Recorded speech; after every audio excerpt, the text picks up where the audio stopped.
Hello, ഇവനാണ് കേട്ടോ നമ്മുടെ ഇന്നത്തെ താരം. അപ്പോൾ ഇവനെ നമുക്കൊന്ന് കട്ട് ചെയ്ത് കഴുകി വൃത്തിയാക്കി എടുക്കണം. ഇവനെ നമ്മളിന്ന് റോസ്റ്റ് ചെയ്യാൻ പോവാണ് കേട്ടോ. അപ്പോൾ അതിന് വേണ്ടിയിട്ട് എന്തൊക്കെയാണ് വേണ്ടതെന്ന് നോക്കിയാലോ. സവാള ചെറുതായിട്ട് അരിഞ്ഞത്, പച്ചമുളക്, കറിവേപ്പില, ഇഞ്ചി വെളുത്തുള്ളി ചതച്ചത്, നാരങ്ങ. ഇത്രയും സാധനങ്ങളാണ് കേട്ടോ വേണ്ടത്. ബാക്കിയുള്ളത് ഞാൻ വഴിയെ പറയാം. അപ്പം അതിന് വേണ്ടിയിട്ട് നമ്മളൊരു പാത്രം അടുപ്പത്ത് വെച്ച ശേഷം അതിലേക്ക് ലേശം വെളിച്ചെണ്ണ ഒഴിച്ച് കൊടുക്കുന്നുണ്ട്.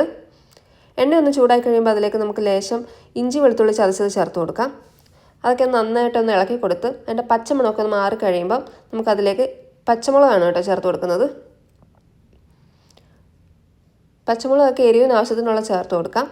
എന്നിട്ട് അതിലേക്ക് നമുക്ക് സവാള അരിഞ്ഞ് വെച്ചിരിക്കുന്നത് ചേർത്ത് കൊടുക്കാം. സവാള ഞാൻ ഇതുപോലെ ചെറുതായിട്ട് അരിഞ്ഞാണ് കേട്ടോ ചേർത്തിരിക്കുന്നത്.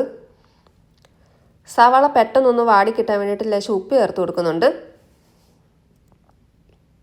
എന്നിട്ട് നന്നായിട്ടൊന്ന് ഇളക്കി കൊടുക്കുക. സവാളയൊക്കെ ഒന്ന് വാടി വന്നു കഴിയുമ്പോൾ അതിലേക്ക് ലേശം കറിവേപ്പിലയും കൂടെ ചേർത്ത് കൊടുക്കുന്നുണ്ട് കേട്ടോ. എന്നിട്ട് നമുക്കിതിലേക്ക് വേണ്ട മസാലകൾ എന്തൊക്കെയാണെന്ന് നോക്കാം. ഇതിനകത്ത് ഞാൻ ചേർത്ത് കൊടുത്തിരിക്കുന്നത് മഞ്ഞൾപ്പൊടി, മല്ലിപ്പൊടി, മുളക് പൊടി, ഗരം മസാലയാണ് കേട്ടോ. മല്ലിപ്പൊടി വളരെ കുറച്ച് മാത്രം ചേർത്ത് കൊടുത്താൽ മതി. മുളക് പൊടി നിങ്ങളുടെ എരിവിന് ആവശ്യത്തിനുള്ള ചേർത്ത് കൊടുക്കാം. ഇവിടെ മുളക് പൊടിക്ക് എരിവ് കുറവായതുകൊണ്ട് കേട്ടോ ഇത്രയും ചേർത്ത് കൊടുത്തിരിക്കുന്നത്. എന്നിട്ട് ഇത് നന്നായിട്ടൊന്ന് ഇളക്കി കൊടുക്കണം. ഈ പൊടികളുടെ എല്ലാം പച്ച മണം ഒന്ന് മാറി കിട്ടുന്നത് വരെ നമുക്ക് ഇളക്കി കൊടുക്കാം.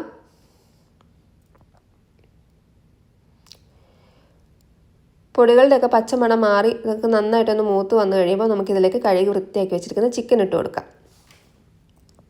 ചിക്കൻ ഇട്ട ശേഷം നമുക്കതിലേക്ക് ഒരു പകുതി നാരങ്ങയുടെ നീര് ചേർത്ത് കൊടുക്കുന്നുണ്ട്. ഇത് അത്യാവശ്യം പുളിയുള്ള നാരങ്ങയുണ്ട് കേട്ടോ, പകുതി ചേർത്ത് കൊടുത്തിരിക്കുന്നത്. എന്നിട്ട് നന്നായിട്ട് ഈ മസാല എല്ലാം കൂടെ ചിക്കനിലേക്ക് പറ്റുന്ന രീതിയിൽ ഒന്ന് നന്നായിട്ട് ഇളക്കി കൊടുക്കണം. നന്നായിട്ട് ഇളക്കി കൊടുത്ത ശേഷം നമ്മളിതിലേക്ക് ലേശം വെള്ളം ഒഴിച്ചു കൊടുക്കുന്നുണ്ട്. വെള്ളം കുറച്ച് ഒഴിച്ചു കൊടുത്താൽ മതി. ചിക്കനിൽ നിന്ന് നന്നായിട്ട് വെള്ളം ഇറങ്ങും. അപ്പോൾ അതനുസരിച്ചിട്ട് വേണം കേട്ടോ വെള്ളം ഒഴിക്കാൻ. ഞാനിവിടെ ചൂടുവെള്ളമാണ് കേട്ടോ ചേർത്ത് കൊടുത്തിരിക്കുന്നത്. എന്നിട്ട് നന്നായിട്ടൊന്ന് ഇളക്കി കൊടുത്ത ശേഷം നമുക്കിതൊന്ന് അടച്ചു വെച്ച് കുറച്ച് നേരം വേവിച്ചെടുക്കണം.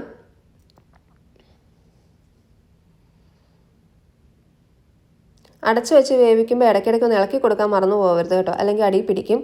അപ്പോൾ കൂടെ ഒന്ന് ഇളക്കി കൊടുക്കണം.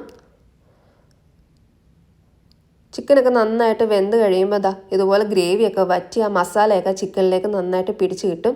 എന്നിട്ട് ലേശം കറിവേപ്പിലയും ലേശം കുരുമുളക് പൊടിയും കൂടിയാണ് കേട്ടോ ചേർത്ത് കൊടുക്കുന്നത്. കുരുമുളക് പൊടി ലാസ്റ്റ് ചേർക്കുന്നതായിരിക്കും നല്ലത്. അപ്പോൾ ആ ഫ്ലേവർ നന്നായിട്ട് അതിലേക്ക് നിൽക്കും. എന്നിട്ട് നന്നായിട്ട് ഞാനത് ഡ്രൈ ആക്കി എടുക്കുന്നുണ്ട് കേട്ടോ. ഇതുപോലെ നന്നായിട്ട് ഡ്രൈ ആക്കി എടുക്കുമ്പോൾ മസാല എല്ലാം ചിക്കനിലേക്ക് ഇങ്ങനെ പെരണ്ടിരിക്കും. അതിനായിരിക്കും കുറച്ചുകൂടെ ടേസ്റ്റ്. ഗ്രേവി വേണമെങ്കിൽ നിങ്ങൾ അങ്ങനെ എടുക്കാം കേട്ടോ. അടിപൊളി ചിക്കൻ റോസ്റ്റ് റെഡി ആയിട്ടുണ്ട്. അപ്പോൾ എല്ലാവരും ഒന്ന് ട്രൈ ചെയ്ത് നോക്കണം.